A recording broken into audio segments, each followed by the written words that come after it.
And that's the topic of Shabbos Parshas Zachor.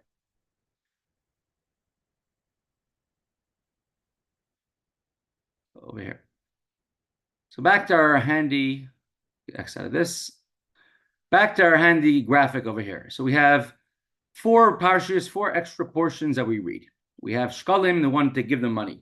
And of course, it always comes first because we have to, money is there to support the Beis HaMikdash. Next one is Zachor. Parsha Zachor literally means to remember. It's the end of Parshas Kiseitze. To bring up here on the screen, I brought up a year as an example. Over here, this is in the year 2021. I brought this up because this example will be brought in the Gemara. You see over here, Purim's on a Friday, and Shabbos, you read Parshas Zachor always on the Shabbos before Purim. However, there's going to be a discussion in the Gemara if you actually read Shabbos Zachor, the Shabbos before Purim, or maybe the Shabbos after Shkalim. And we'll get to that soon in the Gemara. But in this particular time, when Purim comes out to be on Friday, Parshas Shkalim and Parshas Zachor are one after the next. Parshas Zachor is literally in the last book of the Torah in Parshas Kiseitze. You don't really have too often, you don't really have the opportunity that Parshas Zachor could be, the Parshas Kiseitze could be the Shabbos before Purim, unless, which we brought an example previously, in a place in Israel at a certain time when they used to read the Torah once every 3 years. Otherwise, Parshas Kiseitze is always in the summer, like when you read the Torah once a year, like we have now. Our Mishnah stated, Bashniya Zachor, the second Shabbos, the second special Parsha, is Parshas Zachor. So Shkalim is 1, Zachor is 2. So if Dovi was here, I would ask him, why is this Parsha called Parshas Zachor, remembering? I mean, I understand you have the reason given, which starts off, Zachor es asher asa lecha Amalek, remember what Amalek did for you, did to you when they, Parshas Kiseitze, let's go to Parshas Kisavai. Parsha Kiseitze, 7th Aliyah.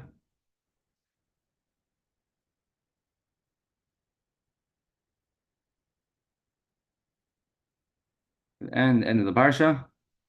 Here's Zachor es asher asa lecha Amalek. Remember what Amalek did to you. So why is the Shabbos before Purim Parsha called Parshas Zachor?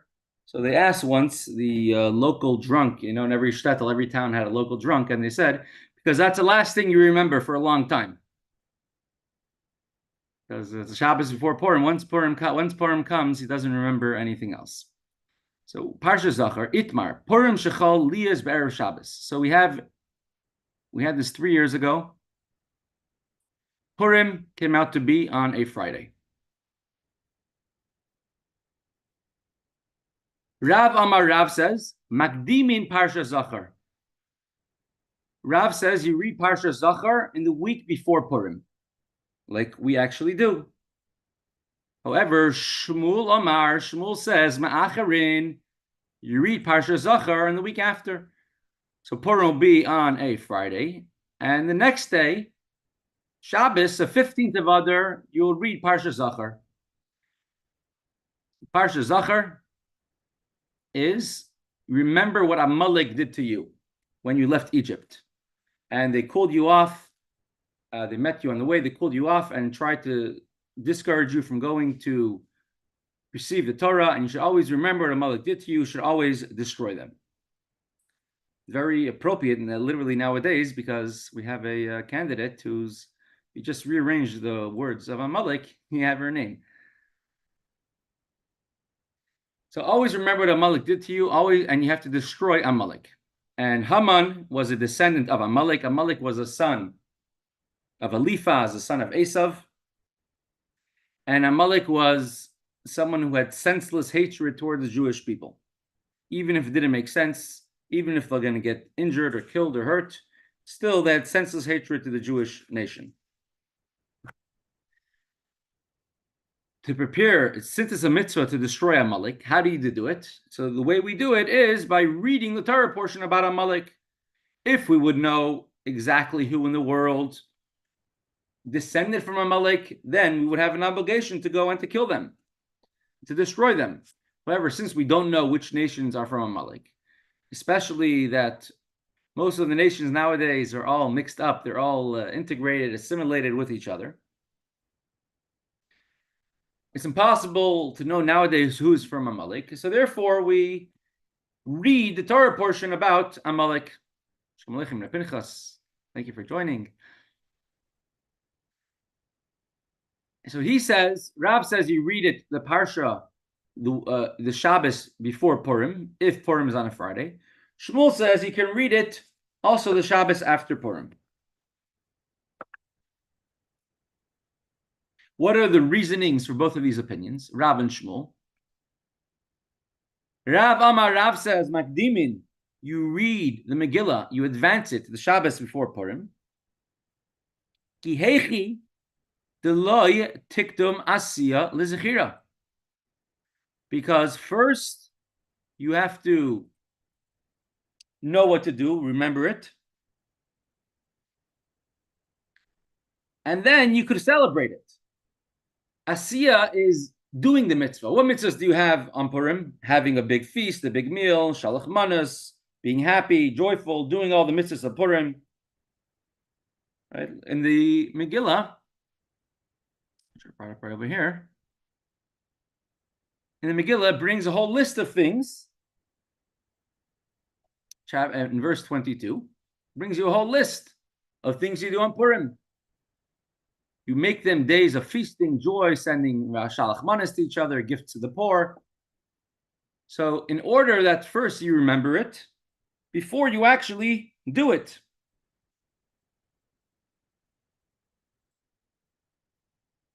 Because, as we will see very shortly,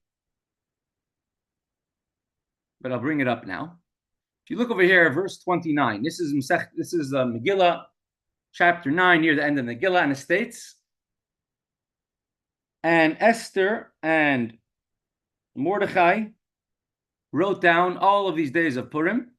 Verse 28 says, and these days, Yom Me'ela Niskarim V'Nasim. Niskarim is they're remembered, V'Nasim as they're celebrated, they're fulfilled, they're kept. What comes first? Niskarim, remembering. Zachor, memory. So the first thing that comes is Niskarim. First, you have to read Parshas Zachor. Then V'Nasim, then you could do everything else from the Megillah. Then you could do Shalach Manas, the gift to the poor, having a feast. And he bases himself on this pasuk. So back in the words of the Gemara, Rav says that the reason why you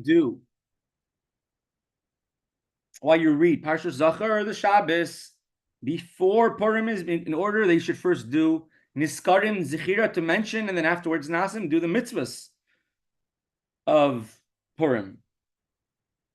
Shmuel says, Me'acharin, in such a situation as we had in Purim 3 years ago, he says that you would read Parshas Zachor on the Shabbos after Purim. It'd be on Shushan Purim, the 15th of Adar, even though it's already after Purim. Because Ki Medikol Mukafin, the Avdi Bechamesar, since it's Shushan Purim, and on Shushan Purim there are the walled cities like Yerushalayim and others, Shushan and other walled cities, which we mentioned earlier in the Mesechta, which celebrate Purim to begin with on the 15th of Adar. Therefore, you're able to do both of them on the same day and to remember Amalek, meaning read Parshas Zachor on that Shabbos, and to do all the mitzvahs of Purim that you could do on that day. Now, you can't read the Megillah on Purim, as we said earlier on Shabbos, because there's a decree, the Chaim, the sages said you might come to carry the Megillah outdoors where there's no Eruv, and bring it to someone who knows how to read the Megillah for you. So you cannot do Megillah on Purim. And Shalach Manas and Matanas of Yonim are generally connected to the Megillah. and gifts of money to the poor, which is money you have for sure you can't do on Shabbos. So the only thing you could do on Shabbos is a feast. And so when Purim's on Friday and Shushan Purim's on Shabbos, some have the feast on Friday and some have it on Friday and on Shabbos. And Toiv Lev Mishatam, better to have more Sudas than less. But he says the Zechira mentioning it and Asiya doing whatever many mitzvahs that you could do that day on Shabbos, which is essentially the meal and the simcha and the joy. So that can be done, it's done simultaneously on the same day.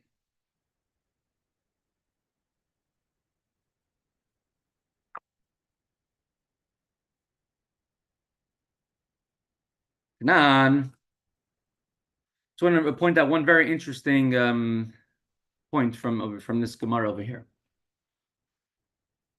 He had a very big Rav. His name was Rebbe Shabtzi ben Tzvi from the city of Haradak. He lived in the, I think, early 1800s. And he said an interesting pshat on these words of the Gemara, which says, Tikdum asiya lezechira. You should first you should remember, meaning first do Parshas Zachor, and then afterwards you should do the mitzvahs. That's why you read the Megillah, you read Parshas Zachor, the Shabbos before Purim. So he explains, there's two ways of doing a mitzvah. Someone could do a mitzvah by way of rote, by way of just following along, by not really having any meaning into the mitzvah. You could do a mitzvah in action. What about your thought and your speech, your feelings of the mitzvah, your ava, your yira? First, you have to do zechira, mentioning, remembering the importance of the mitzvah. Remembering that what happened on Purim wasn't just a physical story. The Jews almost were killed and they were miraculously saved. Rather, it's a spiritual story. And therefore, first you have to have the Zachor, remembering and mentioning. We're talking about a Malik over here. Talking about a fundamental and ideological enemy of the Jewish people. First you have Zechira. Then you can have afterwards the Asiya, the action, how you do it. But without first fixing and properly preparing your mind, the Zechira, the remembrance, even when you do the action will not be a good, proper action. And that's why we see on Purim, there were two sins which took place. There are two sins which took place that the Jewish people did. One is that they bowed to the idols during the time of Nebuchadnezzar, and one is that they ate and they benefited and enjoyed the meal, the feast of Achashverosh, which he was celebrating the destruction of the temple. So both of them, they had to fix. One is avodah zara, the Parshas Zachor, the spiritual part, and the second part is the physical part that they actually ate from the meal, and that we do by eating a meal in honor of Purim.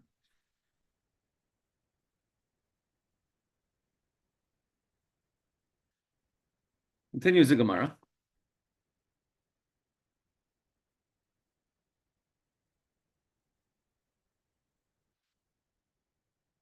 Tanan bashniya Zachor. The Gemara will bring a proof now for Rav, for reading Parshas Zachor. Now, Parshas Zachor must be, in his opinion, which say Parshas Zachor is D'Oraisa. Parshas Zachor is a biblical obligation. As it says in Parshas Zachor itself, it says the words, Ksoiv Zois Zikarin Basefer, or that's in Parshas B'Shalach. Write this in the Sefer, in the book, V'sim Bazne Yeshua.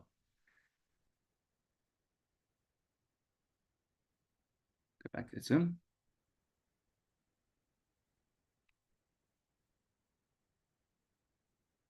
So the Gemara will now try to bring a proof for Rav, which Rav says that in a year like the year 2021, Tashin Pei Aleph, where Purim's on a Friday, you read Parshas Zachor, the Shabbos before Purim. So Gemara will try to bring a support for that, Tanan, and bring support from our Mishnah, which we are explaining. It says, we learned in a Brisa, Bashniya Zachor, that the second Parsha, the second Torah portion of the 4 special Torah readings is Parshas Zachor. So first comes Shkalim, then comes Zachor.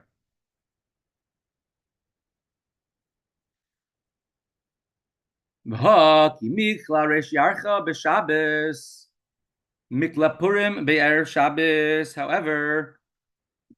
is it not the case that when Rosh Chodesh Adar comes out to be on Shabbos, Purim's on a Friday? Right? So here, Rosh Chodesh Adar, Shkalim was on Shabbos. Purim's on a Friday, and Parshas Zachor is the second week. And it says, Vashniya, the second week is Parshas Zachor. So from there is a proof, seemingly, that when Purim's on a Friday, you read Parshas Zachor before Purim.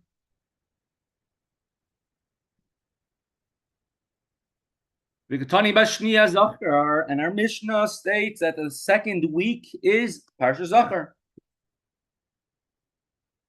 Therefore, from perhaps here is a proof to the opinion of Rav that you read Parshas Zachor, the Shabbos, before Purim, even if Purim is on a Friday. Gemara answers, Rav Papa, no, it's not necessarily a proof for Rav. It could be even this statement of our Mishnah could also go according to Shmuel, which Shmuel says that you are able to, that when Purim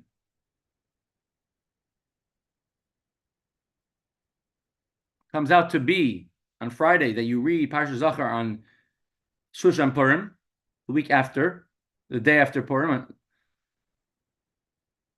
My Shniya Lafsaka. When our Mishnah stated that the second week you read Parshas Zachor, it's speaking about a different part of the Mishnah.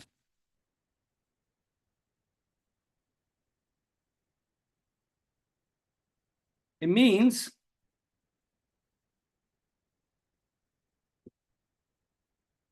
the second Shabbos counting the interruption.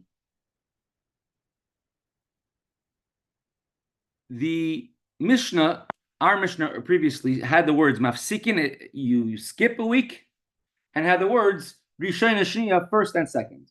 And depending on the context of the Mishnah, where do you say that the third line goes on? It goes on the first line, it goes on the second line. Does it go on the second week that you skip, or the second week that you read? Rav understood that it goes on the second week that you read. Our Mishnah says the second week you read Parshas Zachor, meaning that the second week that you read the 4 Parshas is going to be Zachor. Shmuel says it means the second week after the break, after the interruption.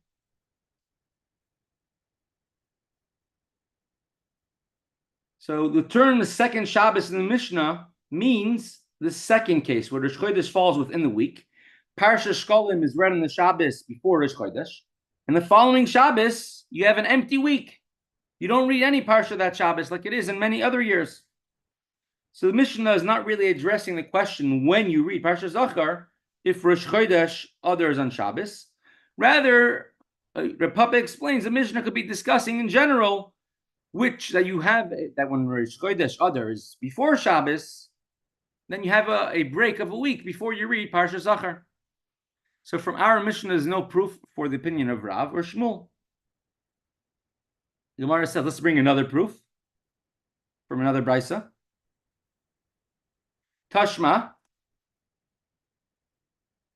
come and hear another proof from a Brisa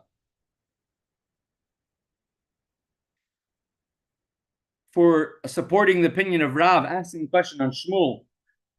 Eze Shabbos Shniya, Kol Shechol Purim Liyis B'Toicha, Vafilu Be'er Shabbos. What is the second Shabbos on which a special Torah portion is read? This is referring to whichever week, a Shabbos, during whichever week Purim occurs. Vafilu Be'er Shabbos. And even on Erev Shabbos, My love.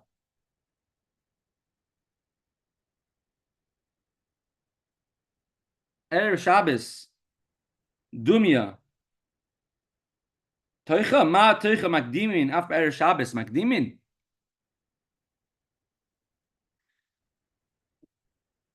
When is a time that you read Parshas Zachor, which the week before Purim is within the week? Doesn't that mean even if it's on Friday? Doesn't it mean even if Purim's on Friday, you read the week before?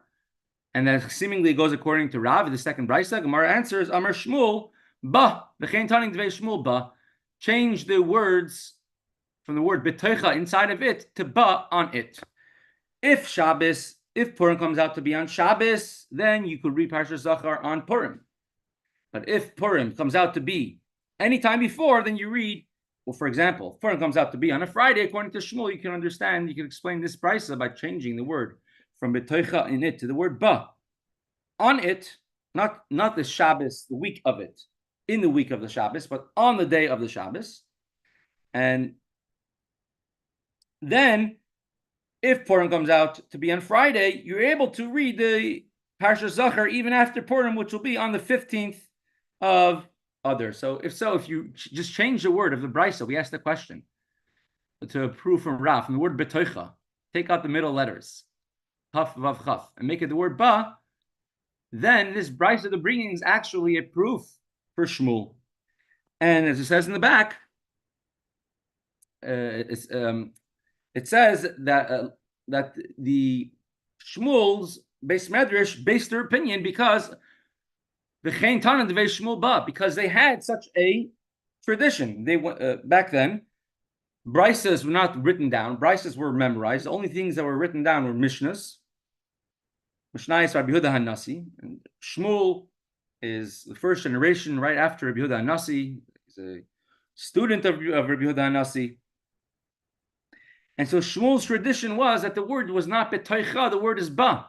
And therefore, this particular brisa, which says that you read Parshas Shkolim on the week, you read Parshas Zachor on the week before Purim, could be amended to mean that you read Parshas Zachor before only if it's during the week, but if Purim comes out to be on Friday, you read it afterwards and you read it on the Shabbos of Shushan Purim.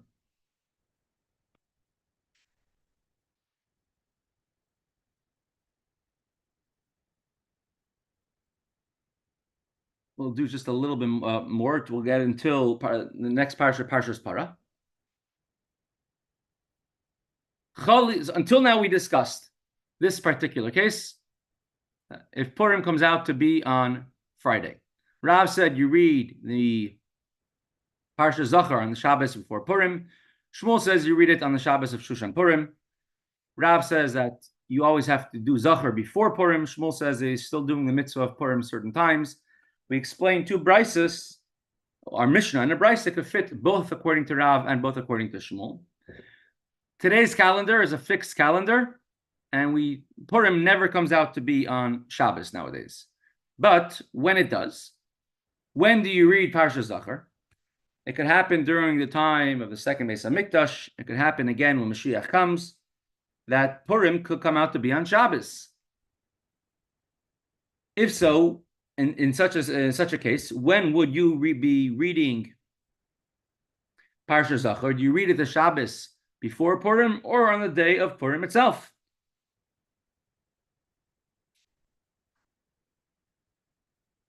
Continues the Gemara. If Purim came out to be on Shabbos, when do you read Parshas Zachor? On the day of Purim or the week before Purim? Amar Ravuna says, Rav and Shmuel will both agree that you would read Parshas Zachor on Shabbos itself, on the day of Shabbos. Rav Nachman says, no, Rav and Shmuel still would disagree in this situation. Rav would hold that you read Parshas Zachor the week before, which would be on Zayin Adar, and Shmuel would say that you read it on the day of Purim itself. Itmar Nami, the Gemara will now bring a brisa supporting Rav Nachman that Rav and Shmuel disagree as well. When do you read Parshas Zachor? When Purim comes out to be on Shabbos. Amr Bechia Bar Abba, Amr Abba, Amr Rav, Purim Shecholias b'Shabbos, Makdim Mekari b'Shabbos She'avra Zachor. Rav Chia says in the name of Abba, in the name of Rav. Rav says that you read Parshas Zachor the Shabbos before. If Purim comes out to be on Shabbos, you read Parshas Zachor the Shabbos before. And Shmuel definitely says that you read it that day, because if even on Shushan Purim he holds that you read Parshas Zachor on that day, on the day of Shushan Purim. So definitely, if Purim itself comes out to be on Shabbos, you should read Parshas Zachor on that day. And therefore, Rav and Shmuel do have machlekes, do have a disagreement about this. Halacha, who do we pass in? Who do we rule like? Of course, in this case, we rule like Rav. You always read Parshas Zachor, the Shabbos, before Purim, in order to bring the Zechira, to remembering before the Asiyah. In general, there's a rule, halacha kerav b'isure shmul b'mamoini. The Rav, the halacha was like him when it comes to isure, matters of permitted, forbidden, and this would go into that category. But the idea, when it comes to monetary matters, then the halacha is like Shmuel, because he had many more questions about monetary matters. Rav had many more shilas about isurim, things of permitted and forbidden.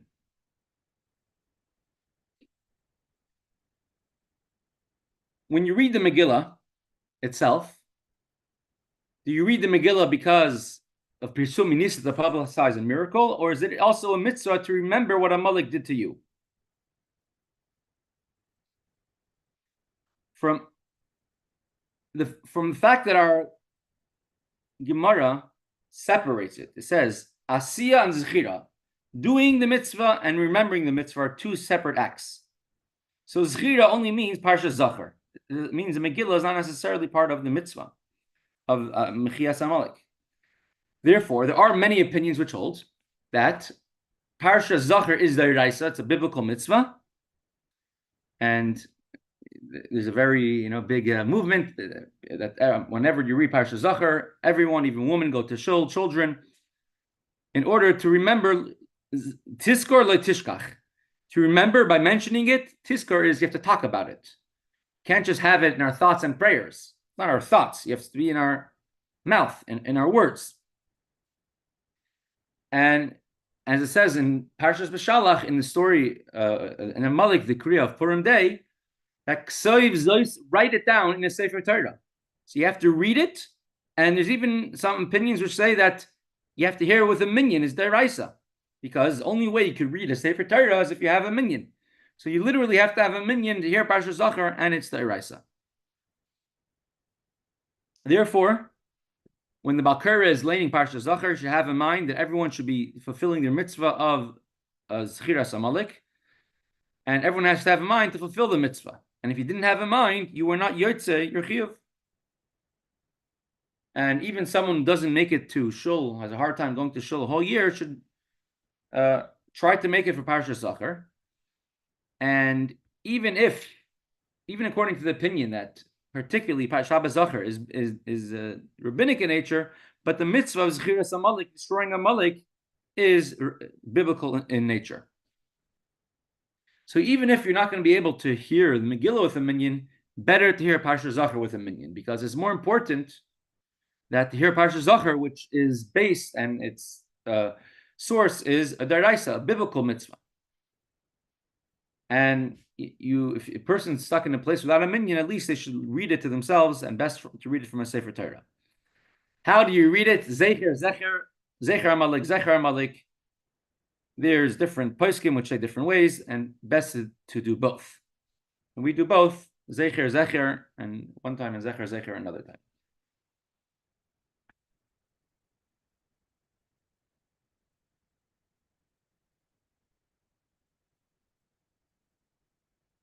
But it's now we're starting off first day of the 3 weeks,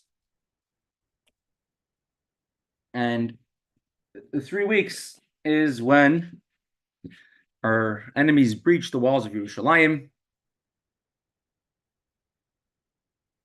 and began the destruction of the Beis HaMikdash.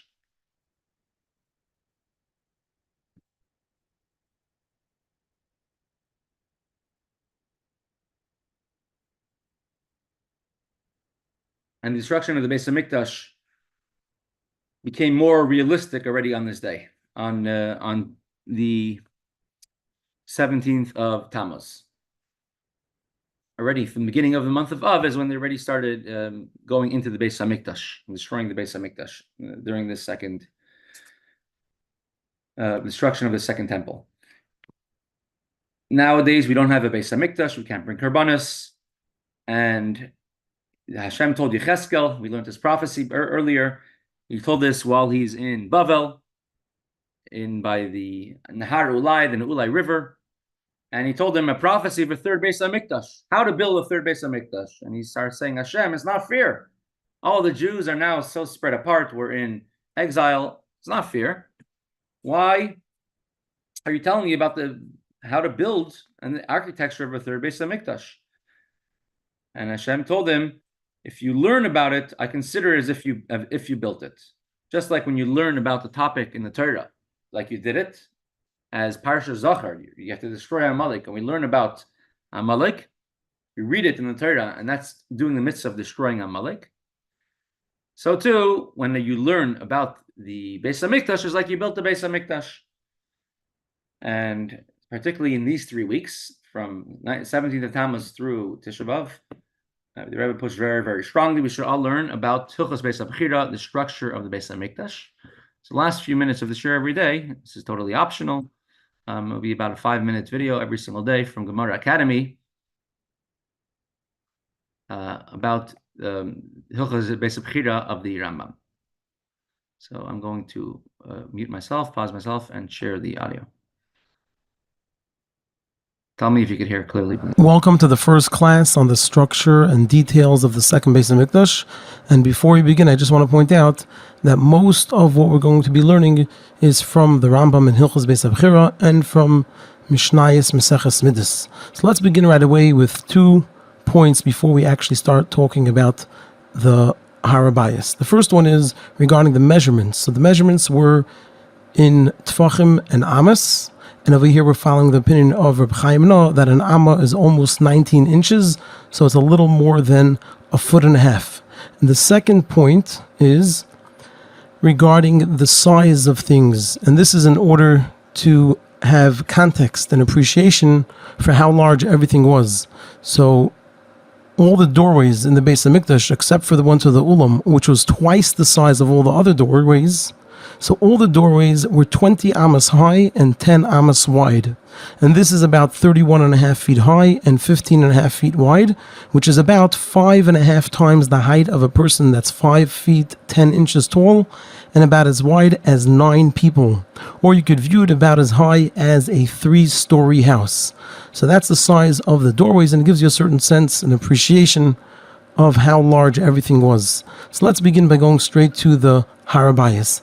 Now, very important here to point out is that everything is proportional. So the Har HaBayis was a perfect square. It was 500 amos by 500 amos, and at the end we'll give a certain visual of what that looks like. And in the Har HaBayis, this is the location of the Azara, and as you can see, we're only talking about the Azara right now, not the Ezras Nashim, which was to the east of the Azara, because the Azara is the structure that corresponds to and is parallel to the Mishkan. That's the main structure, and everything in terms of the discussion is going to revolve mostly around the Azara. So for instance, when we talk about the spaces around the Azara, we don't include the Ezras Nashim. So as we can see over here, the largest space was in the south, then the east, then the north, and the smallest was to the west. However, when we add the Ezras Nashim, we'll see that actually the smallest is to the east, but nevertheless what's written in the Mishnayos is that the largest is to the south, then the east, then the north, and the smallest is to the west, because the Ezras Nashim is considered an added structure to the Azara. Now, in addition, over here we have entrances to the Har HaBayis. So there are 2 entrances to the south. They're called Sharei Chuda. They were used for going in and going out. To the west we have 1 Shar, which is called Shar Kippainis. It was also used for going in and going out. Up north we have 1 Shar, which is called Shar Todi. and it was not used for going in and going out, except for, as we may discuss later, a kohen who was a Baal Keri. Also, what was unique about that shar is that the top of it wasn't straight, but rather it was like an upside-down V, like a tent. Two rocks or boulders that were in the shape of an upside-down V. And finally, to the east, we have Shar Shushan, which had the image of Shushan engraved in it. Now, just to mention a little bit about the gates, because the south side of the Har HaBayis had the largest open space, and that's where the Yidden would congregate, so therefore there were two entrances on that side. Also, it's mentioned that that's where Yerushalayim was in terms of where people lived. So that's where they would enter from primarily, which is from down south. Another thing to point out over here is regarding Shar Shushan, the wall on top of the Shushan gate, so they had the stone wall, was low, so that the kohen standing on the Har Mishcha for the Paraduma could see into the Heichel, because as we'll see later on, the ground was elevated as you go into the Ezras Nashim, then even higher up into the Azara, even higher up into the Heichel, so you could not see through the opening, which is 20 amas high. You had to see from above the door, the gate of Shar Shushan, so it couldn't be very high up, because then it would block the vision. Another couple of things to mention here are, number one, that it's, the Rambam, actually, we just learned this recently, says that there was a bezdin of 23 judges at the entrance of the Har HaBayis. Doesn't mention which entrance, but it was at the entrance of the Har HaBayis. And finally, for a context of the size, you can see over here, for those that are familiar with Crown Heights, so you can see over here, this is about the size of the Har HaBayis. It's from Eastern Parkway. It goes all the way down Kingston. We're almost to Carroll Street. And then we go to Brooklyn, all the way back up to Eastern Parkway. And another view of that, a little bit of a 3D view, you could see it over here, almost to Carroll, up Brooklyn, and down to Eastern Parkway. And with that, we'll conclude the first class. Okay. Thank you, shliach, and yeah.